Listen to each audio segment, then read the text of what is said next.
नमस्कार, आप देख रहे हैं बिग फाइट लाइव। आपके साथ मैं हूं श्वेता मिश्रा अवस्थी।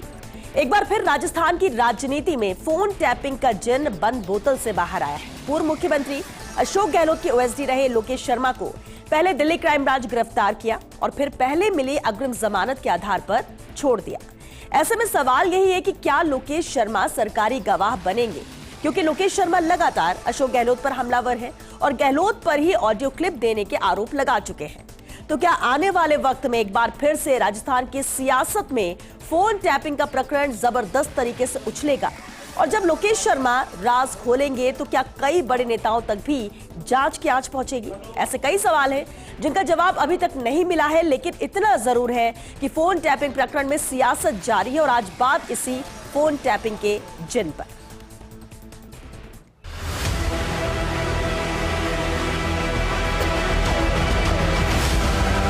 बार जो भी बयान मैंने दिए थे, जिसमें मैंने कहा था कि पूर्व मुख्यमंत्री अशोक गहलोत ने स्वयं अपने हाथों से मुझे वो पेन ड्राइव दिया था, मैं पूरी तैयारी करके आया हूँ। उस घटना से संबंधित तमाम सबूत मेरे पास में हैं।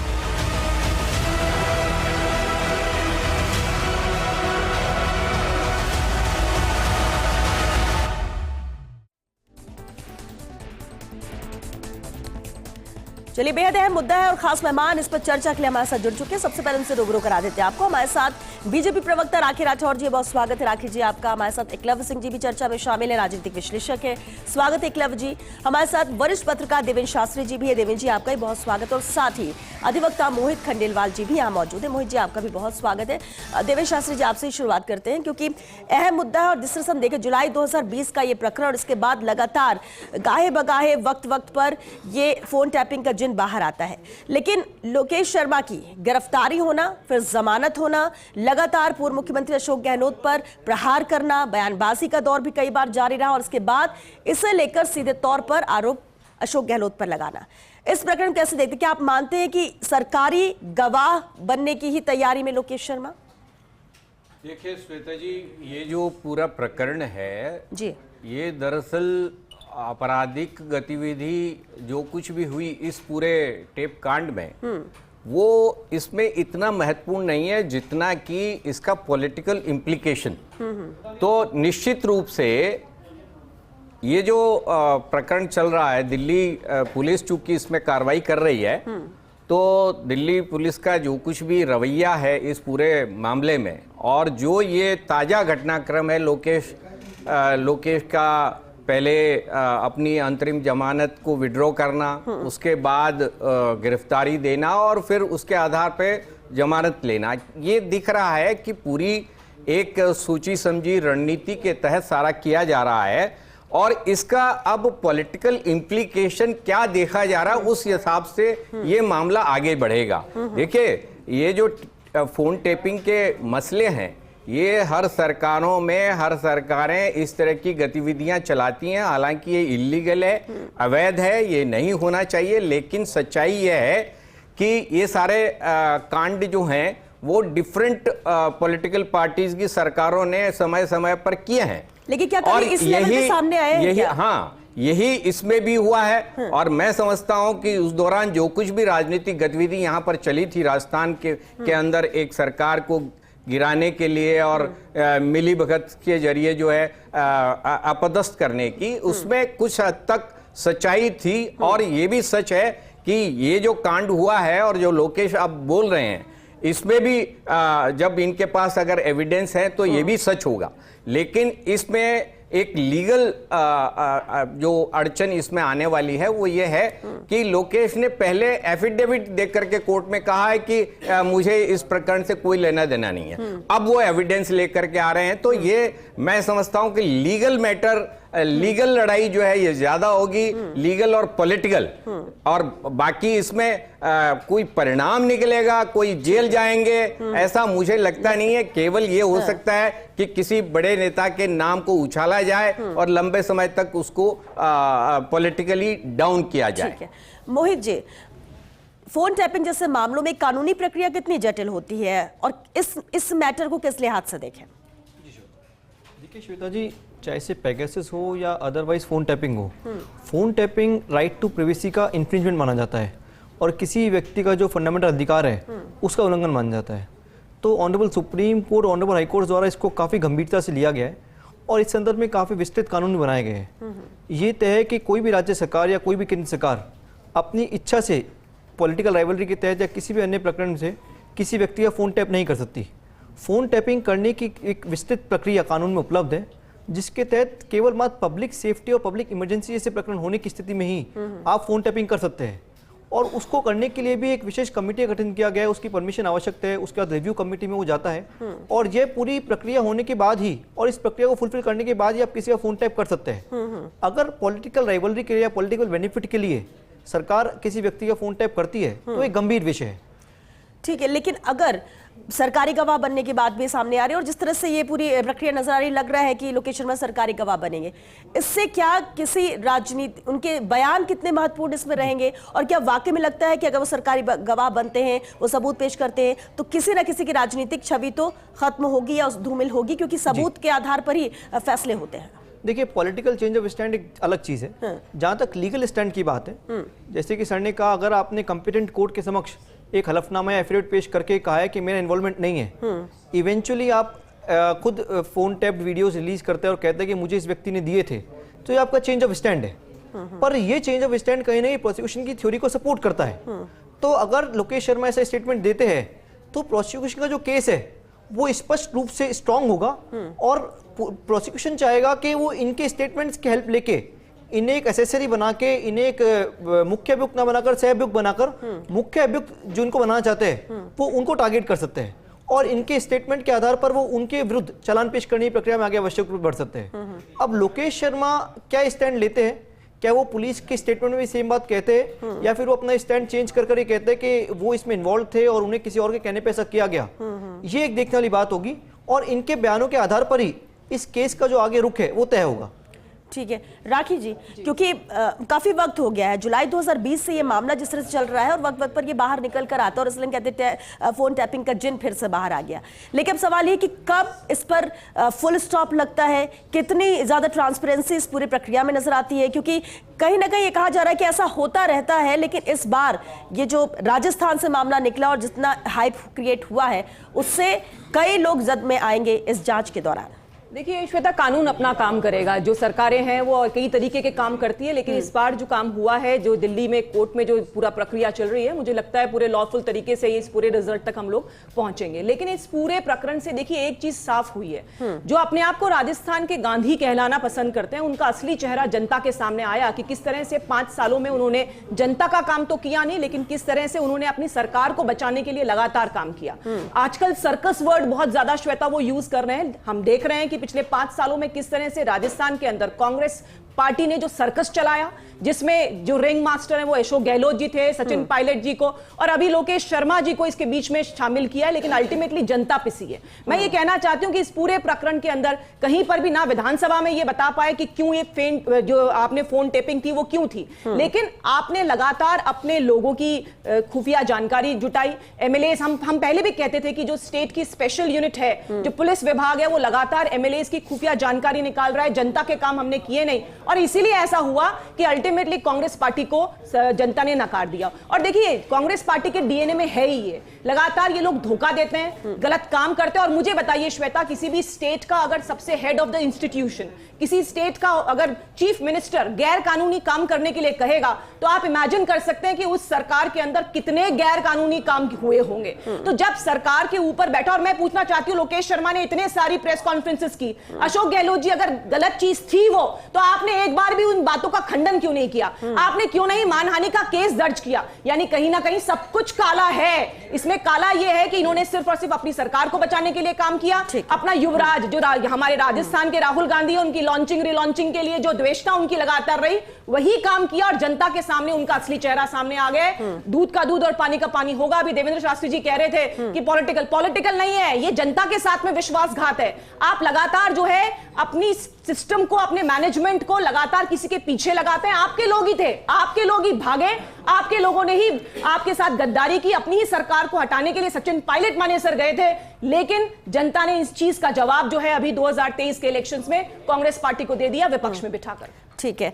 एकलव्य जी कहते भी है कि अपने तो अपने होते हैं, और जब अपने ही राज खोलने लगे जो कभी बहुत राजदार होते हैं, और जब वो राज खोलने लगे तो उस पर भरोसा भी होने लगता है। अब जिस तरह से राखी जी कह रही है कि उसका खंडन नहीं किया, लगातार आरोप वो लगा रहे हैं। सीधे तौर पर मुझे कुछ नहीं पता था, जैसे मुझे डायरेक्शन मिले मैंने किया, मुझे तो ये भी नहीं पता था कि उसमें क्या है। अब ऐसे में क्या नजर आता है कि अब जो जांच हो रही है, सरकारी गवाह बनेंगे, ये सबूत लाने की बात कर रहे हैं, कितने सख्त यहाँ पर एक्शन हो सकता है, किसकी राजनीतिक भूमिका में यहाँ पर डेंट लग सकता है, और राजस्थान की राजनीति में इसका कितना असर होगा? देखिए श्वेता जी, मैं समझता हूँ कि लोकेश शर्मा जी जो हैं वो सिर्फ माध्यम है या निमित्त मात्र हैं। ये जो खेल है ये बहुत बड़ा है। परसों के दिन जब महाराष्ट्र के चुनाव के नतीजे आ रहे थे तो सुबह सुबह आपने नोटिस किया होगा कि राजस्थान के जो पूर्व मुख्यमंत्री अशोक गहलोत जी, वो सुबह सुबह चार्टर्ड प्लेन लेके मुंबई में लैंड किए थे। तो लोगों ने पूछा ये यहाँ अभी इस समय पे क्या करने पहुंचे हैं? तो लोगों ने कहा नहीं नहीं भाई, ये तो इस चीज़ के एक्सपर्ट हैं, कहीं फ्रैक्चर्ड मैंडेट आ जाए तो फिर वो उसको मैन्युफैक्चर करते हैं। परंतु जब मैंडेट दिखने लगा लोगों को कि क्या आ रहा है, और पूछा कि अब ये यहाँ पे रुक के क्या करेंगे, तो लोगों ने कहा नहीं, ये इसके भी एक्सपर्ट हैं। अगर जो कांग्रेस के जो 20-25 एमएलए वहां पे आने वाले हैं वो कहीं दूसरी पार्टियों में नहीं भाग जाएं तो उनको भी यही बचाएंगे, अपने चार्टर्ड प्लेन में बैठा के किसी रिजॉर्ट में ले जाएंगे। अब देखिए मैं आपको बताता हूं श्वेता जी, आज से ठीक 1 वर्ष पहले आपके इसी चैनल पे खड़े होके मैंने एक आर्टिकल दिखाया था। आज वो आर्टिकल मैं फिर लेके आया हूं और आपके दर्शकों को दिखाना चाहूंगा, जिसमें एक प्रतिष्ठित अखबार को साक्षात्कार देते हुए गजेंद्र सिंह शेखावत जी मंत्री जी ने कहा था कि सीएम के इशारे पर फोन टैपिंग करने वाले प्रार्थना करें कि मेरा समय ना आए, यदि आया तो 5 IAS IPS जेल जाएंगे। उस समय लोग कह रहे थे कि ये एक चुनावी जुमला है, परंतु मैं आपसे कहना चाहूंगा कि देखिए जो पाप का घड़ा होता है वो कभी ना कभी भरता ही है। आज इस बात में ये हम सबने देखा था कि उस समय प्रदेश के जो मुख्य सचिव, गृह सचिव जैसे लोग थे उनको आलू टमाटर की तरह बदल दिया गया था। जो एक मतलब उस समय के जो मुख्य सचिव थे जिनके रिटायरमेंट के सिर्फ 3 महीने बचे थे, दोनों सरकारों में वो रहे थे और उनका ट्रैक रिकॉर्ड बहुत अच्छा रहा था। उनके रिटायरमेंट के 3 महीने पहले उनको उनके पद से हटा दिया गया और एक ऐसे व्यक्ति को बना दिया गया मुख्य सचिव जो इस फोन टैपिंग के समय गृह सचिव थे और उनके रिटायरमेंट के सिर्फ 3 महीने बचे हुए थे। तो इस तरह के जब सरकार के कृत्य होते हैं तो वो साफ इशारा करते हैं कि क्या हुआ था। तो मैं समझता हूं कि अब लोकेश जी ने मतलब अगर यदि वो सरकारी गवाह बनते हैं तो ऐसे और तथ्य सामने आएंगे और अभी पर्दा खुलना बाकी है और काफी लोग इसमें मैं समझता हूं कि बेनकाब होंगे। ठीक है देवेंद्र शास्त्री जी, अब अगर लोकेश शर्मा के सरकारी गवाह बनने की बात रही, लोकेश शर्मा का ये कदम क्या उनकी व्यक्तिगत माने की रक्षा रणनीति का हिस्सा हो सकता है? मैं समझता हूं कि अशोक गहलोत और लोकेश शर्मा के बीच में जिस तरह का विवाद शुरुआती दौर में जब सरकार चली गई उसके बाद जो खड़ा हुआ था, ये उसका परिणाम है। अल्टीमेटली देखिए लोकेश शर्मा कुछ चीज़ें रख रहे हैं तो उसमें सच्चाई तो है, क्योंकि वो सारे घटनाक्रम के माध्यम थे, इंस्ट्रूमेंटल थे वो, जिनके जरिए सारा कुछ हुआ होगा। तो निश्चित रूप से उस दौरान जो कुछ भी हुआ है उसके सच्चाई के आसपास ही ये रख रहे होंगे और इसका कारण जो मतभेद है, क्योंकि लोकेश शर्मा देखिए कांग्रेस के ग्रास रूट लेवल के नेता रहे हैं। NSUI से इनका करियर शुरू हुआ है, यानी कि स्टूडेंट लाइफ से ये कांग्रेस के अंदर रहे हुए हैं और इस स्टेज पर के आकर के जब वो अशोक गहलोत के OSD के लेवल पे काम कर रहे थे और बाद में ये जिस ढंग से अब अशोक गहलोत के को लेकर के डिस्क्लोजर दे रहे हैं, तो निश्चित रूप से ये एक विवाद इस लेवल पे चला गया कि इनको आकर के इन्होंने जो है दोनों तरह की बातें रखी है। देखिए ये स्टेट के इंटरेस्ट में भी है और ये उनकी अपनी आपसी विवाद की वजह भी है, तो दोनों तरीके से इसको देखना चाहिए।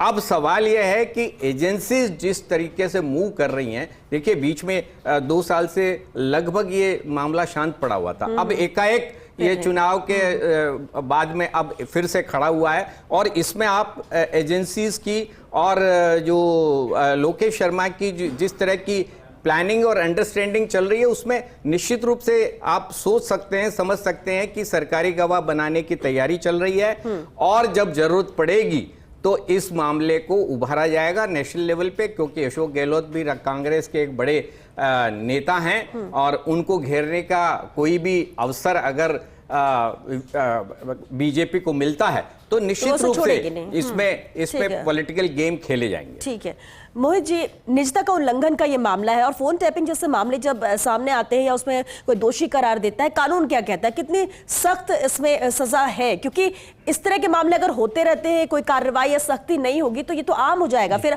अगर जो पावरफुल लोग हैं वही ये करेंगे तो आम जन तो हमेशा ही डरा रहेगा कि कभी भी किसी के साथ भी कुछ ऐसा हो सकता है। देखिए श्वेता जी, जो फोन टैपिंग का ऑफेंस है ये मल्टीपल एक्ट्स में कवर होता है। लेटेस्ट इसमें IT act, information technology act जो है उसकी धारा 72 और 72A के तहत पनिशेबल ऑफेंस है, जिसे मैक्सिमम पनिशमेंट 3 साल का है। इसी प्रकार इंडियन टेलीग्राफ एक्ट है, जहाँ से कि ये फोन टैपिंग स्टार्ट हुआ है और प्रोसेस भी उसमें ले डाउन है, उसमें भी जो धारा है वो उसमें 3 वर्ष तक का पनिशमेंट प्रिस्क्राइब करती है। तो लॉ में जो पनिशमेंट है वो 3 ईयर्स तक का मैक्सिमम पनिशमेंट है। इसके अलावा इस प्रकरण में, जो कि वर्तमान प्रकरण है, इसमें कुछ IPC कुछ धाराएं 406 और 420 भी लगाई गई है। तो लॉ बहुत स्ट्रिक्ट है और सुप्रीम कोर्ट के, ऑनरेबल सुप्रीम कोर्ट का PUCL का जजमेंट है, उसमें ऑनरेबल सुप्रीम कोर्ट ने डिटेल्ड गाइडलाइंस इशू कर रखी है कि आप फोन टैपिंग कैसे करेंगे। और पैकासो का जजमेंट रिसेंट आया, उसमें ऑनरेबल सुप्रीम कोर्ट ने बहुत क्लियर किया है कि आप इलीगल तरीके से अगर किसी फोन टैपिंग करते हैं, चाहे वो सरकार करे या कोई भी व्यक्ति विशेष सरकार में बैठे हुए करे, वो एक गंभीर विषय है। और मैं आपको एक प्रकरण और बताता हूँ इसके अंदर कि जो ये पूरा घटनाक्रम चल रहा था, इसके विरुद्ध 2021 में लोकेश शर्मा जी ने honourable Delhi high court petition file की थी और इसका जुरिडिक्शन चैलेंज किया था कि साहब सारा घटनाक्रम जयपुर का है, राजस्थान का है, तो ये दिल्ली में कैसे FIR लॉन्च हो गई। उस पर इन्हें interim protection honourable Delhi high court द्वारा दिया गया, जो इंटीम प्रोटेक्शन अभी तक लगातार चल रहा था। परंतु अचानक लोकेश शर्मा जी ने वो petition honourable Delhi high court से विड्रॉ की और उनसे लिबर्टी मांगी कि साहब मुझे जो एडुकेट रेमेडी अंडर लॉ है वो प्रोवाइड करने की लिबर्टी दे। उसके बाद इन्होंने एंटीसिपेटरी बेल लगाई और एंटीसिपेटरी इनको ग्रांट हो गई। उसके बाद इन्होंने सरेंडर कर दिया। तो संपूर्ण घटनाक्रम ये दिखाता है कि पहले लोकेश शर्मा जी का स्टैंड था कि वो इस प्रकरण को क्वैश कराना चाहते थे हाई कोर्ट से, पर बाद में वो इस प्रकरण को चलाना चाहते हैं और वो खुद इस प्रकरण में विटनेस बनकर या अपने बयान देकर इस प्रकरण में आगे कार्रवाई करना चाहते हैं, जो इससे स्पष्ट है। इसी प्रकार जो राजस्थान गवर्नमेंट का पहले स्टैंड था, राजस्थान गवर्नमेंट इस प्रक्रिया को चैलेंज कर रही थी कि दिल्ली में जिसका जुरिडिक्शन नहीं बनता, पर राजस्थान गवर्नमेंट ने आफ्टर चेंज ऑफ गवर्नमेंट भी अपना स्टैंड चेंज कर लिया और राजस्थान गवर्नमेंट भी अब दिल्ली जुरिडिक्शन चैलेंज नहीं कर रही है। तो इससे स्पष्ट है कि राजस्थान सरकार हो या लोकेश शर्मा, दोनों इस प्रक्रिया को आगे बढ़ाना चाहते हैं और जो अन्य अभियुक्त है उनके विरुद्ध कार्रवाई करना चाहते हैं।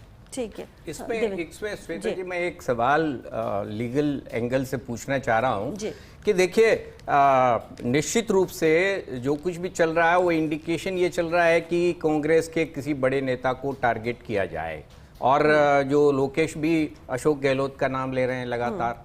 तो मैं ये पूछना चाह रहा हूं कि लोकेश शर्मा के बयान हैं वर्बल, उनके पास कोई इस तरह का एविडेंस नहीं है कि अशोक गहलोत डायरेक्ट उसमें इन्वॉल्व होते हों, कोई लिखित आदेश उनको मिले हों। तो इसके एविडेंस के एवज में जब नहीं है तो कुछ अधिकारी नप सकते हैं। मैं नहीं समझता कि इसमें अशोक गहलोत को कहीं कोई ज्यादा पूछताछ के लिए बुलाया जा सकता है, लेकिन नुकसान मुझे ऐसा नहीं लग रहा है कि इससे आगे हाँ। कहीं बात बढ़ेगी। हाँ, मोहित जी देखिए, इसके लिए अपने प्रक्रिया समझनी होगी। कोई भी टेलीकॉम कंपनी फोन का इंटरसेप्शन जब तक परमिट नहीं करती, जब तक तो जो कंप्लेंट अथॉरिटी अंडर लॉ है, जैसे फॉर एग्जांपल जो टेलीग्राफ एक्ट है उसके अंदर ACS होम जो है वो कंप्लेंट अथॉरिटी है, वो आदेश इशू कर सकते हैं इंटरसेप्शन के लिए। तो ऐसी कंप्लेंट सरकार की अथॉरिटी अगर आदेश इशू करती है तो उसके बाद ही टेलीकॉम कंपनी इसको अलाउ करती है। इन्वेस्टिगेशन में पुलिस टेलीकॉम कंपनी से पूछ सकते हैं कि आपने किस ऑर्डर के बेस पे इसको अलाउ किया, तो जिस व्यक्ति ने ऑर्डर पास किया उससे पूछताछ होगी। अब बिल्कुल ये सही बात है कि ये सिर्फ मौखिक साक्ष्यों के आधार पर इस्टेब्लिश किया सकता है कि कनाइवेंस कहाँ थी, कनेक्शन किसका था। पर मेरा मानना भी यही है कि ऐसा लिखित ऑर्डर अशोक गहलोत जी ने मुख्यमंत्री रहते हुए दिया हो कि फोन टैप किया जाए, ऐसा बड़ा मुश्किल है। परंतु मौखिक साक्ष्यों के आधार पर अगर बड़े अधिकारियों को बुलाया जाता है और वो स्टेटमेंट देते हैं कि हमें किसी व्यक्ति के कहने पर ऐसा किया गया, तो ऐसे स्टेटमेंट्स के आधार पर पॉलिटिकल पर्सन्स को भी मुलजिम बनाया जा सकता है। और यही मुझे लगता है तरीका पुलिस प्रशासन तलाशेगा अगर उन्हें किसी पॉलिटिकल पर्सन को इसमें मुझे मनाना है तो। श्वेता जी, मैं ये मोहित जी को इसमें सप्लीमेंट भी करना चाहूंगा।